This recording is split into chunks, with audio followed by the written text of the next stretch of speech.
Sir Rajender వ్యూహం ఎలా ఉండబోతోంది అన్న దానిపై కూడా ఇప్పుడు చర్చ జరుగుతుంది. ఎందుకంటే రాజేందర్ చాలా ఆవేశంగా మాట్లాడారు.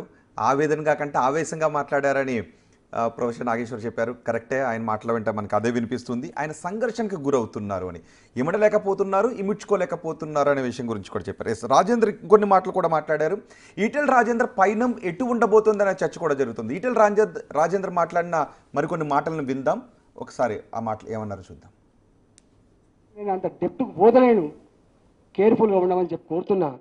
మా జోలికి రావద్దు, ఎవడు మాకు అడ్డు రావద్దు. తప్పకుండా హుజురాబాద్ గడ్డ మీద మన జెండా ఎగురుతుందని చెప్పి మనం చేస్తూ మీ అందరికీ శుభాకాంక్షలు ఇస్తాను. అందుకని నేను అంత డెప్త్కు పోతలేను, కేర్ఫుల్గా ఉండమని చెప్పి కోరుతున్నా. మా జోలికి రావద్దు, ఎవడు మాకు అడ్డు రావద్దు. తప్పకుండా హుజురాబాద్ గడ్డ మీద మన జెండా ఎగురుతుందని చెప్పి మనం చేస్తూ మీ అందరికీ శుభాకాంక్షలు ఇస్తాను. అందుకని నాగేశ్వర్ గారు, ఈటెల రాజేందర్ ఈ వ్యాఖ్యలను ఎలా చూడాలి? అంటే ఆయన ఏదైనా కొత్త దారిలో వెళ్ళే అవకాశం ఏమైనా ఉందా? సో ఆయన ఇప్పటికిప్పుడు ఎక్కడికి వెళ్ళాలి?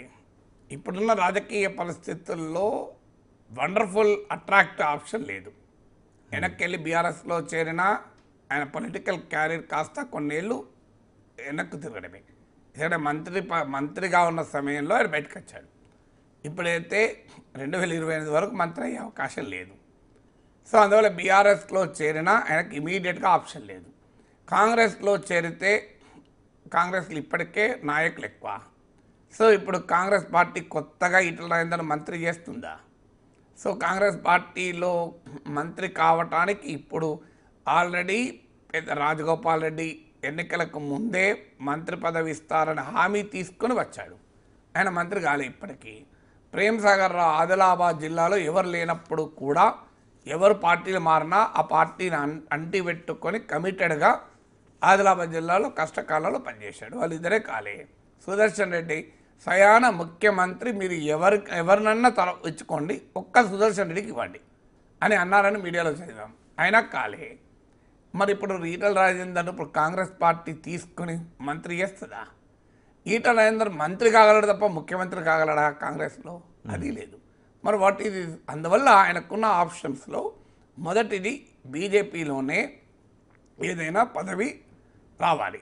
ఏ పదవి రావాలి? ఇప్పుడైతే పార్టీ అధ్యక్షుడు కాలేడు.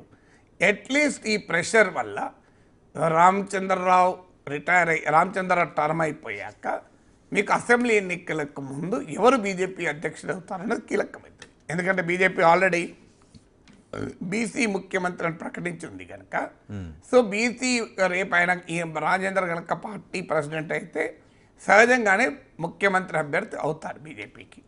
సో అది అవకాశం కొరకు ఈ ప్రెషర్ పెట్టడం ఒక టాక్టిక్ కావచ్చు.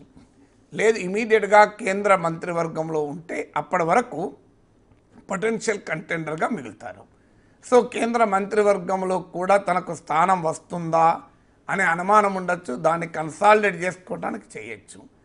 ఈ రెండు జరగాలి అంటే కాస్త ప్రెషర్ పెట్టాలి. ఎందుకంటే రాజేందర్కి ఆల్రెడీ బీజేపీలో ఒక విజయం సాధించున్నాడు. ఆయన ప్రెషర్ పెట్టడం వల్ల ఆ సమయంలో బీజేపీలో మోస్ట్ పాపులర్ లీడర్గా ఉన్న బండి సంజయ్ని పక్కకు తప్పించాడు.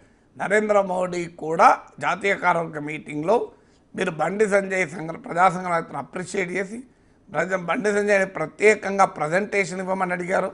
ఆఖరికి బీజేపీ ప్రతిపక్షాలు ఉన్న రాష్ట్రాల నాయకుల్ని తెలంగాణ వెళ్ళి మీరు ప్రజా సంగ్రామ యాత్ర ఫాలో కండి అన్నాడు. ఇంతకన్నా సర్టిఫికేట్ ఏం కావాలి సంజయ్కి? అలాంటి అతన్ని మార్చగలిగాడు ఈటెల రాజేందర్. అది మామూలు కెపాసిటీ కాదు కదా. సో ఇంత విజయం సాధించిన తర్వాత రాజేందర్కి ఏమనిపిస్తుంది? సో ఇంకా ప్రెషర్ పెడితే బీజేపీలో ఏదైనా సాధించవచ్చు. బీజేపీ ఇట్లా మా పార్టీ అట్లా కాదు, it's the party with difference, మా పార్టీలు ఎలా నడవదు అని అంటారు. నడిచింది కదా.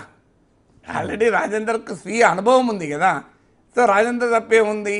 నా స్వీయ అనుభవంతో నేను సంజయ్ని లేకుండా పదవిని తీసేశాను. సో అందువల్ల ఇప్పుడు ఎందుకు సాధ్యం కాదు అని అంటారు. పోనీ ఒకవేళ బీజేపీలో ఏ పదవి రాకపోయినా తన రాజకీయ ఉనికిని బలోపేతం చేసుకుంటే ఇవాళ కాకపోతే రేపైనా రాజకీయాల్లో నిలదొక్కుంటాడు. అందువల్ల ఇలా బీజేపీలో ఉండడం కొరకు తన రాజకీయ ఉనికిని రాజేందర్ పోగొట్టుకోదలుచుకోండి. మల్కాజ్గిరిలో ఆయనకు రాజకీయ ఉనికి లేదు. Malkajgiri is only rehabilitation. అంటే అక్కడ హుజురాబాద్లో ఓడిపోయాక గజ్వేల్లో ఓడిపోయాక ఒక రీహాబిలిటేషన్లో భాగంగా, ఎందుకంటే రాజకీయ నాయకులు రెకనింగ్లో ఉండాలి అంటే ఏదో ఒక పదవి లేకపోతే పాలిటిక్స్లో రెకనింగ్లో ఉండడం కష్టమవుతుంది. అందువల్ల రాజేందర్ ఎంపీగా మల్కాజ్గిరికి వచ్చారు. అందువల్ల ఆయన ఏరియా కాదు, ఆయన ఇలాకా కాదు. అఫ్కోర్స్ ఆయన ఇల్లు అక్కడ ఉండొచ్చు, ఇల్లు అందరి హైదరాబాద్లో ఉంటాయి, అది కాదు కదా. సో ఫండమెంటల్గా ఆయన పొలిటికల్ బేస్ హుజూరాబాద్. సో తన పొలిటికల్ బేస్లో తన ఉనికికి ప్రమాదాన్ని నివారించుకుంటే, ఒకవేళ బీజేపీలో ఏ పదవి రాకపోయినా ఆయనకు ఆల్టర్నేట్ ఆప్షన్స్ ఉంటాయి. బీజేపీలో పదవి వచ్చినా ఆయనకు ఆప్షన్ ఉంటాయి. అందువల్ల తన స్థావరాన్ని ఆయన పదిలపరచుకోవాలి. అందుకే ఇవాళ మీరు చూడండి, బయటలో ఏముంది, హుజూరాబాద్లో మాకు ఎవరు అడ్డు రావద్దు, మా జోలికి రావద్దు. కానీ బీజేపీలో అలా ఉండదే, సమస్య అది కదా. బీజేపీలో సిస్టమ్ ఉంటుంది. ఇప్పుడు ఉదాహరణకు ఒక బ్యానర్ మీద ఫోటో వేయాలి, ఎవరు వేస్తారు? రామచంద్రరావు ఫోటో అని ఉంటుంది, బండి సంజయ్ ఫోటో ఉండదు. రామచంద్రరావు పార్టీ అధ్యక్షుడు, ఆయన కన్నా సీనియర్లు ఉన్నారు అంటే సీనియర్లు ఉండొచ్చు, కానీ ఆయన ఫోటోని ఉంటుంది. ఎందుకంటే పార్టీ ప్రోటోకాల్ ఉంటుంది. శాసనసభా పక్ష నేత, శాసన మండలి పక్ష నేత, పార్టీ రాష్ట్ర అధ్యక్షుడు, ఈ మూడే ఉంటాయి. మీరు లేకపోతే ఒక ప్రెసిడెంట్ మోడీ, అమిత్ షా, లేకపోతే రామచంద్రరావు ఉంటుంది. సో ఇతర నాయకులు ఎందరు సీనియర్లనే కానివ్వండి, రామచంద్రరావు ఎన్నడైనా ఎంపీ అయిందా, ఎన్నడైనా ఎమ్మెల్యే అయిందా, ఆయన ఎమ్మెల్సీనే అయిండు కదా, ఇవన్నీ నడవాయి కదా పార్టీలో. పార్టీకో సిస్టమ్, పార్టీకో విధానం ఉంటుంది. హుజూరాబాద్ అనేది ఆయన పార్లమెంట్ కాన్స్టిట్యున్సీలో లేదు. సో హుజూరాబాద్ ఉన్నది బండి సంజయ్ పార్లమెంట్ కాన్స్టిట్యున్సీలో. బండి సంజయ్కి రాజేందర్కు పడదు. సో సహజంగానే బండి సంజయ్ ఎంపీగా ఉన్న ఒక అసెంబ్లీ సెగ్మెంట్లో అటానమస్ స్వయం పాలిత ప్రాంతంగా రాజేందర్ ఉండదలుచుకున్నాడు. అది బీజేపీలో సాధ్యమవుతుందా అనేదే క్వశ్చన్. సాధ్యం కాదు కనుకనే గౌతమ్ రెడ్డి రాజీనామా చేశాడు. ఆయన రాజీనామా లేక చదవండి మీరు, ఈటల వర్గాన్ని అణచివేస్తున్నారు, అవమానిస్తున్నారు, అందుకే నేను నా పదవికి పార్టీ సభ్యత్వానికి రాజీనామా చేస్తున్నానని క్లియర్గా అన్నాడు కదా. సో అందువల్ల బీజేపీ నుంచి రాజేందర్ ఎక్స్పెక్ట్ చేస్తున్నది ఏంటంటే, తన స్థావరమైన హుజూరాబాద్లో తనను బండి సంజయ్ లోక్సభ సెగ్మెంట్లో ఉన్న అదొక అటానమస్ రీజన్గా గుర్తించి తనకు అప్పచెప్పాలని. అది మరి బీజేపీ అంగీకరిస్తుందా, బండి సంజయ్ ఎలో చేస్తాడా, అదొక డైమెన్షన్. అలా కానప్పుడు ఏంటి అనేది రకరకాల ఫ్యాక్టర్స్ ఇవాళ ఆయన మాటల్లో తెలుస్తుంది. ఒకటి బీసీ వాదం. సో తెలంగాణలో ఆల్రెడీ బీసీ వాదం బలంగా నడుస్తుంది. మమ్మల్ని మించిన బీసీ కమిట్మెంట్ ఉన్న వాళ్ళు ఎవరూ లేరని అందరూ చెప్పుకుంటున్నారు. సో ఈ చెప్పుకునే క్రమంలో కాంగ్రెస్ 42% రిజర్వేషన్లు ఇచ్చారు. కవిత నేనే పోరాటం చేశాను, నా పోరాటం వల్ల వచ్చిందని ఆమంటున్నారు. బీఆర్ఎస్ అసలు ఎవరు అందరూ నాటకాలు ఆడుతున్నా అంటున్నారు. బీజేపీ వాళ్ళు మా ప్రైమ్ మినిస్టరే బీసీ, మా ముఖ్యమంత్రిని బీసీ చేస్తామన్నారు.